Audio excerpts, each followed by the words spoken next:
नमस्कार साथियों, आप सभी का स्वागत है आपके अपने YouTube चैनल टीएसवी निकेता में। कैसे हो आप सब? उम्मीद करती हूँ आप सभी अच्छे होंगे। आज की जो हमारी क्लास है वो यूपी टेट और सी टेट की संस्कृत की प्रैक्टिस सेट की क्लास है। आज हम प्रैक्टिस सेट कराने वाले हैं। 4 प्रैक्टिस सेट आपके हो चुके हैं और आज जो है वो 5वां प्रैक्टिस सेट है। और इससे पहले मैं आपको 6 क्लास में संस्कृत की करा चुकी हूँ ऑलरेडी। अगर जिसने नहीं देखी है तो आप चैनल पर जाके देख सकते हो। बहुत इंपॉर्टेंट क्लास है। इन 6 क्लास से आपके 4-5 नंबर पक्के हो जाएंगे। जरूर देखना, बहुत इंपॉर्टेंट क्लास है। और अगर आपको वीडियो पसंद आए तो प्लीज़ लाइक और शेयर जरूर करना और चैनल को सब्सक्राइब करना मत भूलना। तो चलिए स्टार्ट करते हैं अपनी आज की क्लास, जिसमें पहला क्वेश्चन क्या है प्रैक्टिस सेट में देखते हैं। व्याकरण को वेद में क्या माना गया है? 4 ऑप्शन इसमें दिए हुए हैं, जिसमें पहला ऑप्शन है आंख, दूसरा ऑप्शन है बी मुख, तीसरा ऑप्शन है पैर और चौथा ऑप्शन है हाथ। व्याकरण को वेद में माना जाता है मुख, तो इसका राइट आंसर हो गया ऑप्शन नंबर बी। चलते हैं नेक्स्ट क्वेश्चन पे। नेक्स्ट क्वेश्चन है व्याकरण शब्द में प्रयुक्त प्रत्यय है। इसमें हमें प्रत्यय बताना है। ऑप्शन दिए हुए हैं। पहला ऑप्शन है ल्यू, दूसरा ऑप्शन है इमनिच, तीसरा ऑप्शन है ल्यूड और चौथा ऑप्शन है अण। तो व्याकरण शब्द में प्रत्यय क्या है? प्रत्यय है इसमें ल्यूड। राइट आंसर हो गया ऑप्शन नंबर 3। नेक्स्ट क्वेश्चन है संस्कृत भाषा में प्रयुक्त धातु है। इसलिए ऑप्शन आपको छूट गया है, इसमें आप लिख लेना क्री। तो संस्कृत शब्द में प्रयुक्त धातु क्या है? श्रेय, क्रय, ए या क्री। तो संस्कृत शब्द में जो धातु है वो है आपका क्रय। राइट आंसर है इसका बी। नेक्स्ट है अष्टधाई किसकी रचना है? इंपोर्टेंट क्वेश्चन है, कई बार एग्जाम में ये आया हुआ है। पतंजलि, कात्यायन या फिर पाणिनि या फिर भर्तृहरि। बहुत इंपॉर्टेंट क्वेश्चन है ये। तो अष्टधाई किसकी रचना है? अष्टधाई है पाणिनि की रचना है। ऑप्शन नंबर सी इसका सही है। नेक्स्ट क्वेश्चन है मुनित्रय में जो सम्मिलित नहीं है क्या नहीं है? पाणिनि सम्मिलित नहीं है या फिर कात्यायन सम्मिलित नहीं है या पतंजलि या फिर भारद्वाज। इसमें बताना है मुनित्रय में जो सम्मिलित नहीं है। इससे रिलेटेड भी मैं एक क्लास ले चुकी हूँ, इम्पोर्टेंट है, देखना भी रिपीट हो चुके हैं और एग्जाम में आए हुए क्वेश्चन है ये। तो मुनित्रय में जो सम्मिलित नहीं है वो है भारद्वाज। राइट आंसर हो गया इसका option number D. Next question है संस्कृत वर्णमाला में कितने वर्ण हैं? 50, दूसरा ऑप्शन है 33 वर्ण, तीसरा ऑप्शन है 13 वर्ण और चौथा ऑप्शन है इनमें से कोई नहीं। तो अगर हम संस्कृत वर्णमाला की बात करते हैं तो संस्कृत वर्णमाला में 50 वर्ण होते हैं। नेक्स्ट क्वेश्चन है कुल कितने स्वर वर्ण है? ऑप्शन है, पहला ऑप्शन है 33 वर्ण, दूसरा ऑप्शन है 13 वर्ण, तीसरा है 49 वर्ण और चौथा ऑप्शन है 50 वर्ण।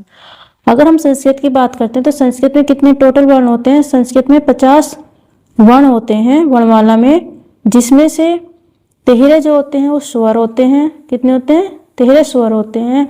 और अगर व्यंजन की बात करते हैं तो 33 व्यंजन होते हैं इसमें, 4 इसमें अयोगवा होते हैं। तो ये आपके टोटल 50 वर्ण हो जाते हैं। संस्कृत में जो स्वर होते हैं उन्हें हम क्या बोलते हैं? उन्हें हम अच बोलते हैं। और जो व्यंजन होते हैं उन्हें बोलते हैं हल। इसका राइट आंसर हो गया option number B. Next question है व्यंजन वर्णों की संख्या बताइए। 33 वर्ण, 13 वर्ण, 50 वर्ण, इनमें से कोई नहीं। मैंने अभी बताया था व्यंजन वर्णों की संख्या कितनी होती है? वो होती है आप व्यंजनों की संख्या 33 वर्ण होते हैं व्यंजन के और 13 होते हैं स्वर व्यंजन। नेक्स्ट क्वेश्चन है अयोगवा वर्ण की संख्या कितनी है? संख्या है ये। अयोगवा वर्ण की कितनी संख्या है? 4, 5, 3 या 6। तो अयोगवा वर्णों की संख्या जो होती है वो होती है 4। राइट आंसर हो गया इसका ऑप्शन नंबर फर्स्ट। कितने अयोगवा होते हैं संस्कृत में? 4 अयोगवा होते हैं। कौन कौन से? अनुस्वर, विसर्ग, जीवामूल्य और उपधिमान्य। कौन कौन से हो गए? एक तो हो गया अनुस्वर, दूसरा हो गया विसर्ग, तीसरा होता है जीवामूल्य। इसमें क्या आते हैं? इसमें कै और ख आते हैं, हलंत इनमें लगा होता है और इनका यूज जो किया जाता है वैदिक साहित्य में किया जाता है। और चौथा होता है उपध मान्य, ये होते हैं आपके पे और फे। इनका यूज भी आपको वैदिक साहित्य के लिए किया जाता है। कुल कितने वर्ण होते हैं? कुल संस्कृत में 50 वर्ण होते हैं, ठीक है, याद रखना।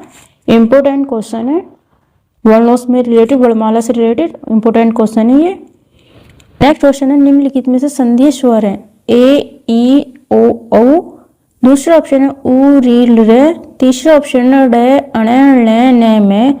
और चौथा ऑप्शन है कोई नहीं। तो संधिय स्वर जो होते हैं वो होते हैं ए, ओ, औ। राइट आंसर होगी option number first. Next question है, भारतीय भाषाओं की जननी है हिंदी, संस्कृत, द्रविड़ या पंजाबी। तो भारतीय भाषाओं की जननी कौन सी है? ये आपका यूपी टेट 2014 में आया हुआ क्वेश्चन है ये। और ये क्लास जो आपके प्राइमरी और प्लस जूनियर दोनों के लिए इंपॉर्टेंट है, ठीक है। तो इसमें भारतीय भाषाओं की जननी क्या होती है? वो होती है संस्कृत। राइट आंसर होगी ऑप्शन नंबर बी। अगर आपको मेरी वीडियो पसंद आए तो प्लीज लाइक एंड शेयर जरूर करना, और पहली बार चैनल पर आए हो तो प्लीज सब्सक्राइब कर लेना चैनल को ऐसी वीडियो देखने के लिए। तो नेक्स्ट क्वेश्चन है, समुद्र शब्द का पर्यायवाची होता है। ऑप्शन पहला है निशाचर, दूसरा ऑप्शन है दिनकर, तीसरा ऑप्शन है रत्नाकर और चौथा ऑप्शन है सुधाकर। तो समुद्र शब्द का पर्यायवाची शब्द क्या होता है? वो होता है रत्नाकर। ये समुद्र का पर्यायवाची है और ये भी आपका यूपी टेट 2014 में आया हुआ क्वेश्चन है। नेक्स्ट क्वेश्चन है, कै वर्ण का उच्चारण स्थान है? इंपोर्टेंट क्वेश्चन है वर्णमाला से। पहला ऑप्शन है मूर्धा, दूसरा ऑप्शन है तालु, तीसरा ऑप्शन है कंठ और चौथा ऑप्शन है ओष्ठ। तो कै वर्ण का उच्चारण स्थान जो होता है वो होता है कंठ। एग्जाम में आए हुए सारे क्वेश्चन ये एग्जाम के आए हुए हैं। कंठ होता है कै वर्ण में, और कौन कौन सा आता है? अगर कै वर्ग की बात करें, कै वर्ग जो कंठ से बोले जाते हैं ये, तो इसमें क्या आता है? कै, खे, गे, घे। अण जो होता है ये अनुनासिक होता है, ये नासिका से बोले जाते हैं। और इसके साथ साथ और कंठ से क्या क्या बोला जाता है? ए, आ, है और अ, ये भी आपके कंठ से बोले जाते हैं, कै वर्ग में ये आते हैं, ठीक है। नेक्स्ट क्वेश्चन है, तय वर्ग का उच्चारण स्थान है? कंठ, तालु, दंत या मूर्धा। तय वर्ग कहाँ से बोला जाता है? अगर हम तय वर्ग की बात करते हैं तो तय वर्ग में क्या क्या आता है? तय, थ, द, ध, ये आपका तय वर्ग में आता है। न आपका अनुनासिक से बोला जाता है, तय वर्ग का है लेकिन अनुनासिक से बोला जाता है, नासिका से अनुनासिक वर्ण ये। अगर ये अकेला आता है तो आप इसको बोलोगे कि नासिका से बोला जाता है, और अगर ये इनके साथ आता है तो ये तय वर्ग में होगा और ये बोला जाएगा कहाँ से? दंत से। इसका राइट आंसर ऑप्शन सी हो गया। और इसके साथ साथ क्या आता है? रे, से, रे और ज, ये भी दंत से बोले जाते हैं। तो तय वर्ग कहाँ से बोला जाता है? तय वर्ग बोला जाता है दंत से। नेक्स्ट क्वेश्चन है, अष्टाविंशति शब्द का अर्थ होता है 18, 28, 38, 48। गिनती से रिलेटेड जो चैप्टर है इससे हर साल 2 से 3 क्वेश्चन आते हैं, आपके यूपी टेट हो या आपका सी टेट हो या सुपर टेट हो। प्राइमरी और जूनियर दोनों में आते हैं। इम्पोर्टेंट क्लास है, नहीं देखी अभी तक तो आप जाकर मेरे चैनल पर देख सकते हो। मैंने इससे रिलेटेड क्लास ऑलरेडी ले चुकी हूँ मैं, आप वहाँ जाके देख सकते हो। तो अष्टाविंशति की बात करें, अगर हम इसका संधि विच्छेद करेंगे तो संधि विच्छेद क्या बनेगा? अष्ट प्लस विंशति। विंशति का क्या अर्थ होता है? विंशति का अर्थ होता है 20, 20, और अष्ट का अर्थ होता है 8। तो 20 और 8 कितने हो गए? ये हो गए 28। तो इसका आंसर क्या हो गया? 28 इसका राइट आंसर है। नेक्स्ट क्वेश्चन की बात करते हैं, उ स्वरस्य उच्चारण स्थान भक्ति। टीट का एग्जाम में आया हुआ पेपर है ये। ऑप्शन है इसके कंठ, तालु, मूर्धा या ओष्ठा। तो उ स्वर का उच्चारण स्थान क्या है हमें इसमें बताना है।